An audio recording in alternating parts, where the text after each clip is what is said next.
My name is Chloe Watson. I'm 34 years old. The day my family broke apart started with matching clothes. Champagne glace.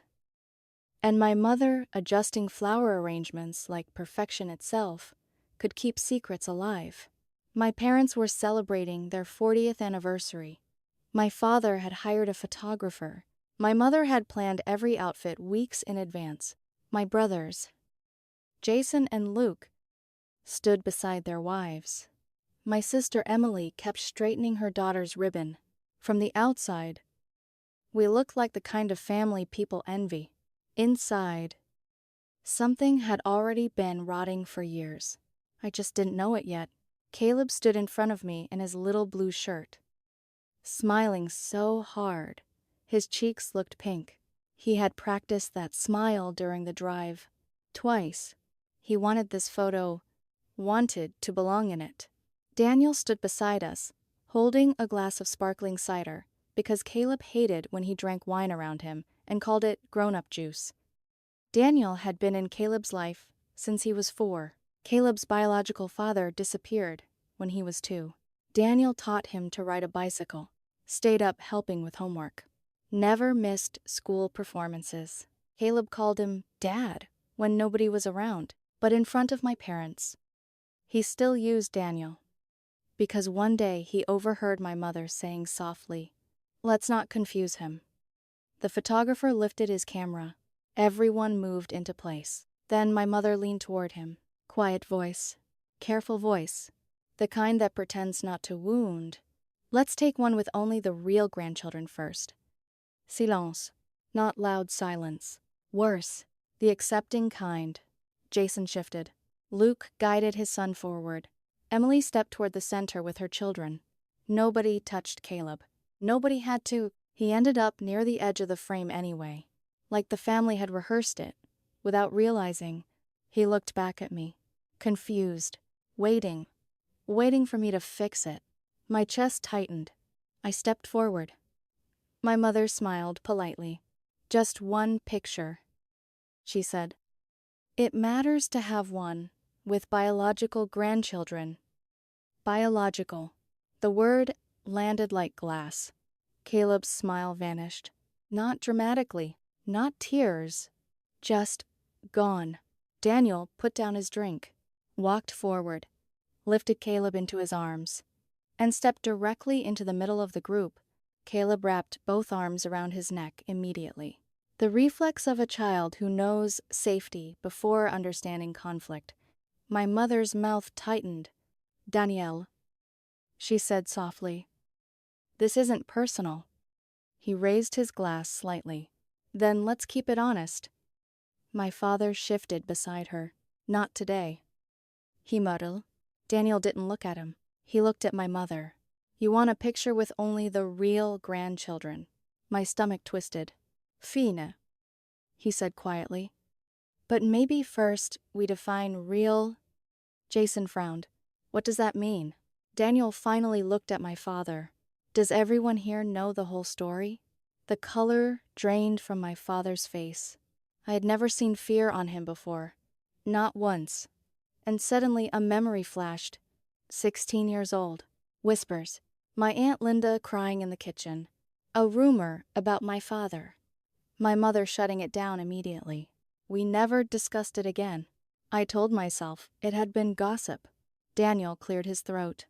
"Because if we're drawing lines based on DNA," he said calmly, "Jason and Emily may want to step out too." Emily snapped toward him. "Excuse me." My father's voice finally appeared. "That's enough." But Daniel wasn't finished. "I don't like secrets," he said. "And I don't like watching a 7-year-old get pushed aside over a word." My mother's expression hardened. "You're out of line." Daniel met her eyes. "No. You were." The photographer slowly lowered his camera. Caleb buried his face in Daniel's shoulder. And in that second, I realized 2 things. My parents had just humiliated my son, and Daniel knew something about my family that I didn't. Something large enough to terrify my father. Emily forced a laugh. "Seriously, what is this?" Daniel ignored her.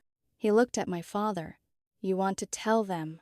My mother stepped in immediately. You don't get to walk into this family and throw accusations. Daniel turned to her. I'm not throwing anything. I'm asking for consistency. Jason looked irritated now. Chloe. What is he talking about? I didn't know. My heart was pounding so hard I felt dizzy. Daniel. I whispered. What do you mean? For the first time, he hesitated. Not uncertainty. Kare. 3 months ago. He said quietly. Your mother invited me to lunch. My mother froze. I stared. What? She said she wanted to welcome me properly before the wedding. I remembered that lunch. She had come home smiling, told me everything went beautifully. Daniel continued. She slid legal papers across the table. My stomach dropped. A document saying, if our relationship ended, I would have no visitation rights to Caleb. The world blurred. She said she was protecting her grandson. Caleb tightened his arms around Daniel. You never told me? I wanted to handle it quietly. My mother snapped. I was being practical. Daniel looked at her. Practical. His voice stayed calm. By planning my removal from his life? Jason stared. Mom, is that true? It isn't what it sounds like. Daniel shook his head slowly. That wasn't the worst part. Cold spread through me. She also said something else. My mother stepped forward. Don't. Daniel didn't stop. She said after what happened with Linda, we cannot afford another child that isn't fully ours. Every face turned toward Aunt Linda. She had gone completely still. Emily frowned. What happened with Linda? My father lost control. That is enough. Daniel's expression never changed. You're right, he said softly. It is enough. He looked at my father again. Because if Caleb isn't real family, his voice lowered, then maybe we should discuss who is. Nobody moved. The backyard suddenly felt too small, too quiet. Even the photographer looked like he regretted accepting the booking. Jason stared between my father and Aunt Linda. What is he implying? Emily turned toward Linda. Why are you involved in this? Linda looked like she wanted the ground to open beneath her. My mother stepped forward immediately. Everyone is overreacting, she said. Daniel misunderstood something I said. Daniel didn't argue. He simply reached into his pocket. My stomach tightened before I even knew why. I don't like secrets, he said quietly. And I don't like being lied to. He pulled out his phone. My mother's face changed. Not anger, fear. Daniel, I whispered. He looked at me briefly. I didn't trust that lunch. My breath caught, so I recorded it. The air disappeared from the yard. My mother actually stepped back. You recorded me. You handed me legal documents about my son. He replied evenly. Yes. Jason extended his hand. Play it. My father finally found his voice. No. Too late. The audio started. It wasn't loud. It didn't need to be. Every word landed perfectly in the silence. My mother's voice came through clear and controlled. After what happened with Linda and your father, we cannot afford another situation where a child grows up believing he belongs when biologically he does not. Someone inhaled sharply behind me. The recording continued. Jason doesn't know. And he never will. My hands started shaking. Emily either. The recording ended. Nobody spoke. Nobody needed more. Jason stared at my father. Not angry anymore. Just confused. Deeply confused. What is she talking about? Emily's eyes were already filling. Dad. My father still wouldn't look at anyone. Aunt Linda finally lifted her head. It was a long time ago. Jason turned. What was... Her hands trembled. Your father and I, she whispered. We were young. My stomach dropped. My father closed his eyes. Linda swallowed. It happened before he married your mother. Jason shook his head immediately. So what? Linda's face crumpled. I got pregnant. Silence. Not normal silence. The kind that changes lives. My father suddenly looked older, exhausted, like decades had finally caught him. Jason laughed once. A broken sound. No.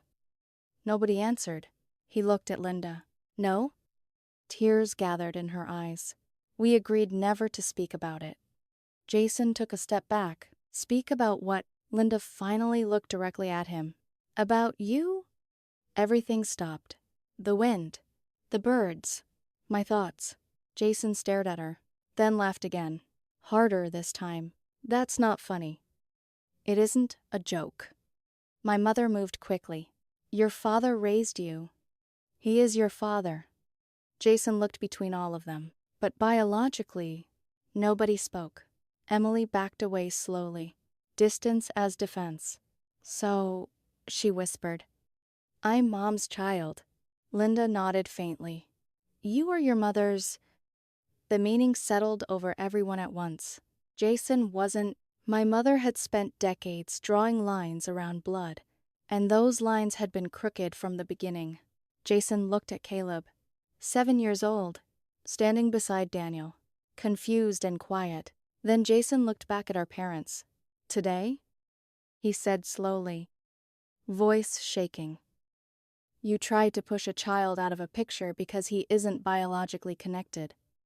He pointed at himself, and I'm standing here because of the exact thing you're ashamed of. My father still said nothing.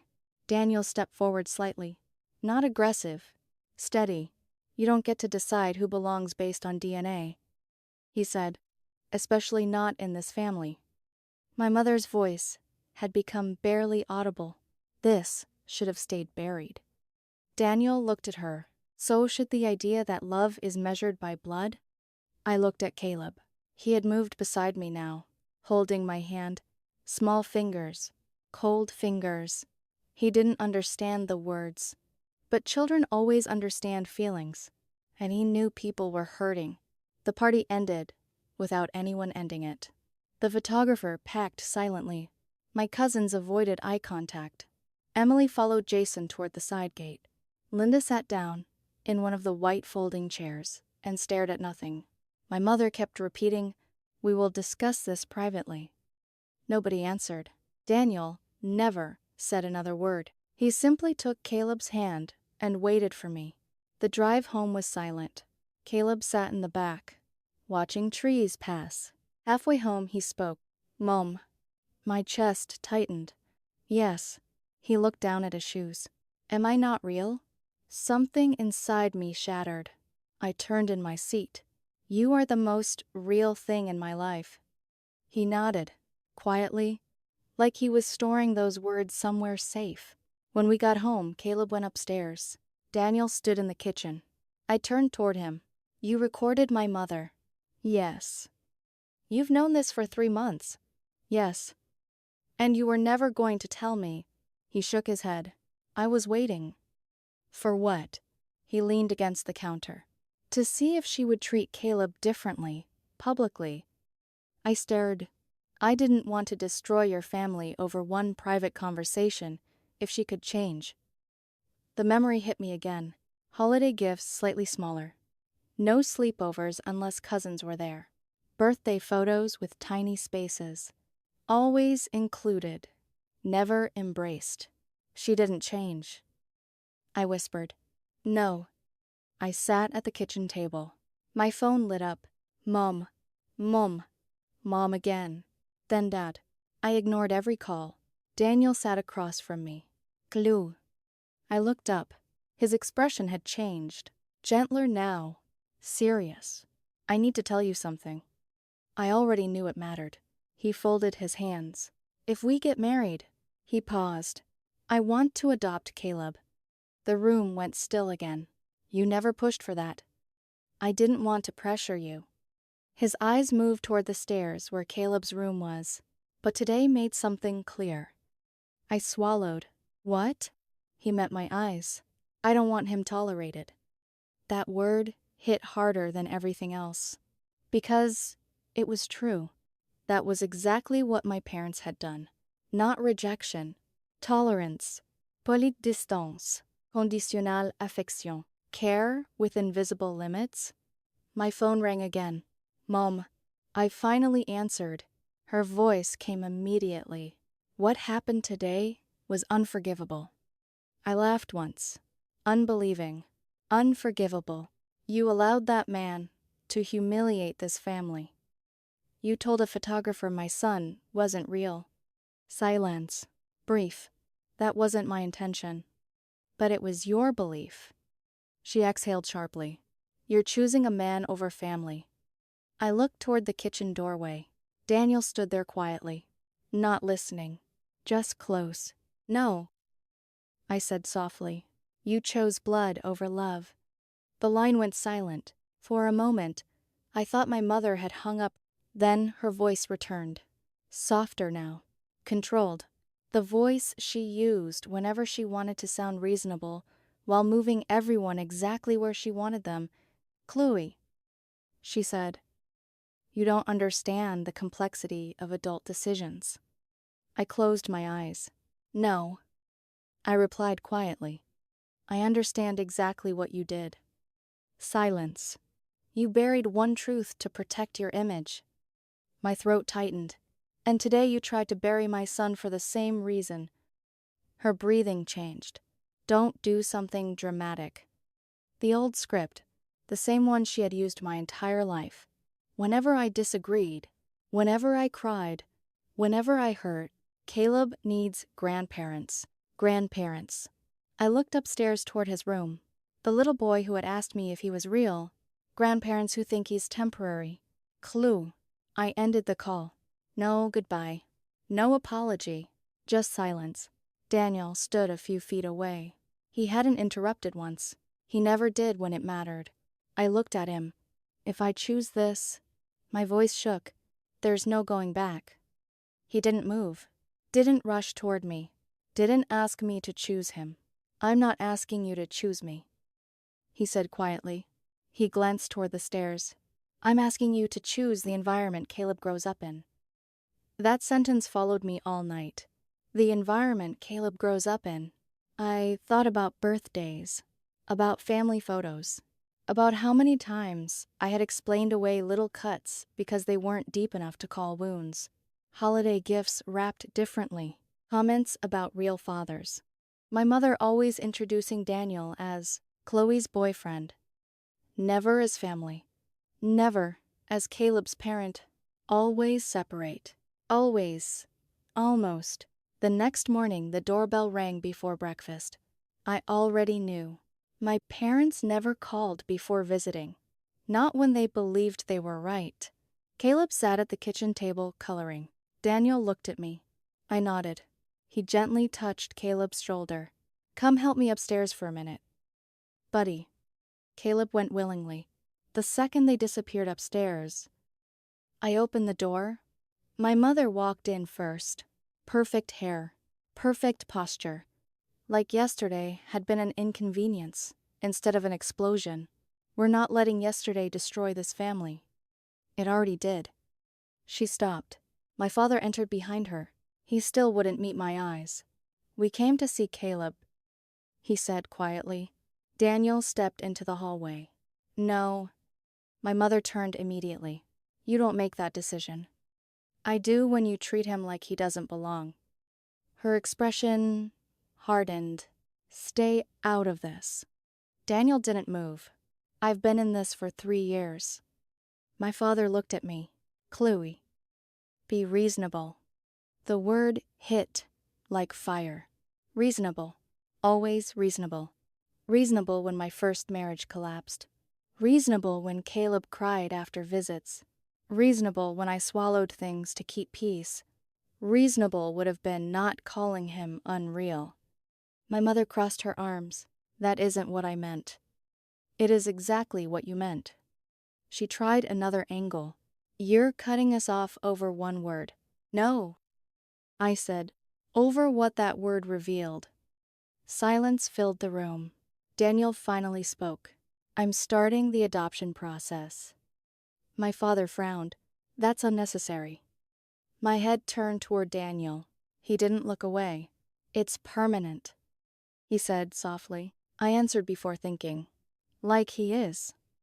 My mother stared at me, long, unblinking. If you do this, she said quietly, don't expect us to play along. I felt something settle inside me. Calm, painful calm. I'm not asking you to play along. My voice didn't shake anymore. I'm asking you to accept him completely. She waited. Expected hesitation. Expected guilt. Expected the old version of me. So, she said finally, you're choosing him. I thought of Caleb in the car. Mom, am I not real? Yes. The word came easily. I am. Nobody spoke. My father looked down. My mother waited for me to take it back. I didn't. A minute later, they left. No hugs, no promises, no repair. When I closed the door, something ended. Not loudly, not dramatically, just finally. That night, Jason called. I almost didn't answer. His voice sounded unfamiliar, smaller somehow. I ordered a DNA test. I sat down. Jason, I always felt something was wrong. He laughed once. Broken. Not with Dad. Pause. With Mom? My chest tightened. She overcompensated. I remembered it too. The extra praise. The protectiveness. The strange intensity. I don't even care about the results anymore. He whispered. The damage is already done. After the call, I found Daniel in Caleb's room. They were building something out of blocks. A castle. Caleb looked up. Mom. He held out a piece. Want to help. I sat beside them. Daniel's hand brushed mine briefly. Warm. Steady. Caleb kept building, talking about towers and dragons. Normal things. Safe things. And suddenly I knew this was family. Not blood. Not secrets. Not appearances. This room, this child, this man quietly holding the walls together while everything else fell apart. Later that night, after Caleb slept, Daniel sat beside me on the couch. You don't have to decide today. I leaned against him. I already did. He looked down. I took his hand. Start the adoption. His eyes softened. You're sure? I thought about family photos. About exclusion. About waiting my whole life to be chosen. Yes. This time there was no hesitation. I'm sure. The fallout spread quietly. Not all at once. Not like an explosion. More like cracks moving through glass. Jason did the DNA test. Emily stopped answering our parents completely. Aunt Linda moved out of state within a month. Nobody announced it. She simply left. My father called twice. I never answered. My mother never apologized. Not once. Her messages were always the same. Families forgive. Families stay together. Families move on. Never. I hurt Caleb. Never. I was wrong. Daniel filed the adoption papers without ceremony. No speeches. No dramatic conversations. Just forms. Appointments. Signatures. The quiet work of building something permanent. Caleb knew it was happening. He carried the folder once from the car to the house like it was treasure. Important papers. He told me seriously. I smiled. Yes. Very important. Weeks later, Jason called again. The DNA results had come back. He was Linda's son. Biologically, legally, emotionally. Everything felt messier than before. I don't know who I am anymore. He admitted. You're still Jason. He laughed softly. Funny thing is, his voice broke. I spent my whole life thinking blood was the strongest thing. Silence. Turns out, lies can survive longer. After the call, I sat alone for a while, thinking about childhood, about all the invisible work my mother had done protecting secrets, protecting appearances, protecting narratives. Never people. The courthouse day arrived quietly. No audience. No extended family. Just us. Me, Daniel, Caleb. The judge smiled, while Caleb carefully signed his name. Each letter slow, concentrated, serious. When he finished, he looked up at Daniel. "Does this mean you're really my dad now?" My chest tightened. Daniel smiled. The soft smile Caleb trusted more than anything. "I always was." Caleb threw his arms around him. Daniel hugged him immediately. No hesitation. No condition. I turned away for a second, because my eyes suddenly burned. My parents weren't there. They had not been invited. A week later, my mother left a voicemail. I listened once. Only once. "You're destroying this family," she said. "One day, Caleb will want to know his real roots." I deleted it. Because roots aren't only blood, roots are where you're safe. Roots are who chooses you. Roots are the people who stay. That night, Caleb fell asleep on the couch between us. One hand holding mine, one holding Daniel's. I watched him breathe. Peaceful. Secure. Never again wondering if he belonged. Daniel looked over. "You okay?" I nodded. Then shook my head. Then laughed quietly. "I think so." He pulled the blanket higher over Caleb. "Big day." "Yes." Silence settled around us. Comfortable silence. The kind families earn. I thought about the anniversary photo. The moment Caleb had been pushed to the edge, my mother believed blood decided belonging. She was wrong. Belonging is protection. Belonging is choice. Belonging is the person who steps into the middle of the picture and says, "You stay with me." Choosing Daniel cost me my parents. It changed holidays, changed traditions, changed the future I thought I would have, but it gave Caleb something more important: certainty. He would never again stand at the edge of a photo wondering if he deserved to be inside it. Some choices feel like destruction while you're making them. They hurt. They rearrange everything. But sometimes, protecting your child matters more than protecting the version of family you were taught to keep. And if I had to choose again, I would still choose the people who chose him